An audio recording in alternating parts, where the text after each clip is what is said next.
Pembangkang jerumus diri ke dalam kebinasaan. Bukan sekali Allah Subhanahu Wa Taala memberi amaran berhubung perkara yang terkait dengan tanggungjawab kita kepada orang lain dalam masyarakat. Dalam kuliah-kuliah agama kita diingatkan akan firman Allah Subhanahu Wa Taala dalam surah Al-Baqarah ayat 195 yang terjemahannya berbunyi begini, dan berbelanjalah di jalan Allah, janganlah jerumuskan dirimu ke dalam kebinasaan dengan tangan sendiri, dan berbuat baiklah, sesungguhnya Allah menyukai orang-orang yang berbuat baik.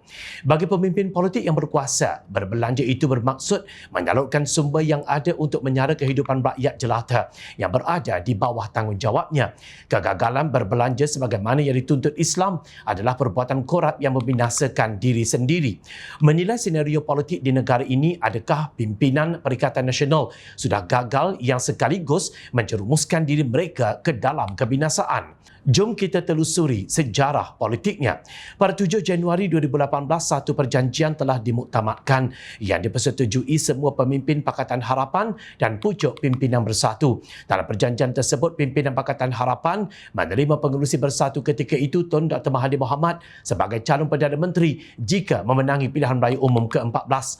Satu peralihan kuasa juga sudah dipersetujui, iaitu Tun Dr. Mahathir akan melepaskan jawatan kepada Datuk Seri Anwar Ibrahim. Presiden Bersatu yang kini memegang jawatan sebagai pengerusi Perikatan Nasional, Tan Sri Mahyadin Mat Yassin, terbabit dalam perjanjian tersebut.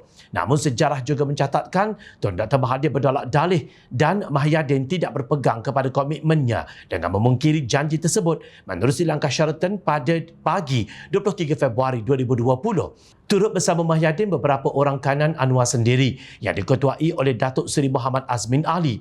Gerombolan itu berjaya mendapatkan sokongan UMNO dan beberapa parti dari Sabah dan Sarawak untuk menjatuhkan kerajaan Pakatan Harapan.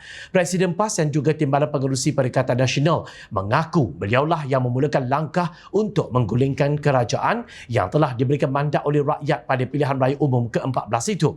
Kononnya gabungan Pakatan Harapan sedang berusaha menghapuskan hak keistimewaan orang Melayu. PAS cadang Muhyiddin sebagai Perdana Menteri, UMNO setuju, kata Abdul Hadi ketika berucap pada Majlis Himpunan Penyatuan Ummah sempena sambutan ke-32 pentadbiran membangun Islam di Kota Baru Kelantan pada 22 Oktober 2022. Beliau mendakwa kerajaan Perikatan Nasional yang dibentuk bukan kerajaan pintu belakang kerana pelantikan Mahyadin sebagai Perdana Menteri diperkenan Yang di-Pertuan Agong dalam sistem demokrasi. Anehnya Tun Dr. Mahathir dilantik semula untuk menjadi penasihat tidak rasmi 4 negeri yang ditakbir Perikatan Nasional. Di sebalik riuh rendah dengan slogan prihatin, bersih dan stabil, kita tidak nampak Perikatan Nasional sedang menapak menuju ke arah kepimpinan yang prihatin maupun bersih, jauh sekali stabil. Walaupun gagal mendapatkan kerusi majoriti pada pilihan raya umum ke-15, pemimpin parti yang mendemokrasikan tebuk atap itu dengan sombong menolak untuk membentuk kerajaan perpaduan bersama Pakatan Harapan yang dicadangkan oleh Yang di-Pertuan Agong. Lalu jadilah mereka pembangkang yang meroyan hendak menjatuhkan kerajaan. Malangnya beberapa pemimpin bersatu, termasuk Mahyadin sendiri, terpalit dalam isu kegagalan berbelanja di jalan Allah. Mereka didakwa di mahkamah atas pelbagai tuduhan penyelewengan berkaitan syarikat-syarikat yang menerima dana daripada kerajaan yang dikuasai Perikatan Nasional di bawah program Jana Ekonomi Pemerkasaan Kontraktor Bumiputra Berwibawa atau projek Jana Wibawa. 6 ahli Parlimen Bersatu beralih menyokong kepimpinan Anwar Ibrahim. Seorang wakil rakyat bersatu bagi Dewan Undangan Negeri Selak Kelang, Datuk Abdul Rashid As'ari pula berikrar menyokong kepimpinan Menteri Besar Selangor, Datuk Seri Amaruddin Syari.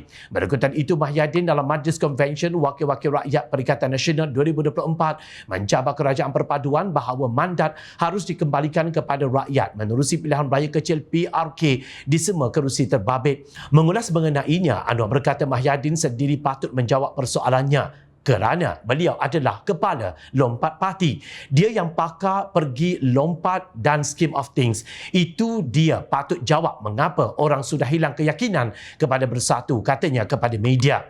Para lebay yang mendukung Perikatan Nasional, Mahyadin sebagai ketua dan mungkin calon Perdana Menteri gerombolan itu sekali lagi takkan tak faham maksud firman Allah Subhanahu Wa Taala yang berulang kali di dalam Al-Quran berkaitan kebinasaan akibat perbuatan sendiri. Benarlah seperti seperti kata pepatah Inggeris, what goes around comes around. Maknanya, apa sahaja yang kita lakukan, ia akan kembali kepada kita sama ada baik maupun buruk. Realitinya, ia bukan sekadar pepatah, tetapi wadah kehidupan di dunia yang kita tidak akan dapat melarikan diri daripadanya. Tangan pemimpin Perikatan Nasional lah yang menggerakkan tebuk atap sehingga negara kita dilanda ketidakstabilan politik dan ketidaktentuan ekonomi. Justru berhentilah daripada terus meroyan untuk menebuk atap atau memburukkan kerajaan yang bekerja atau menyalahkan orang lain jika hari ini bibit-bibit kebinasaan itu sedang bergolek ke arah kalian.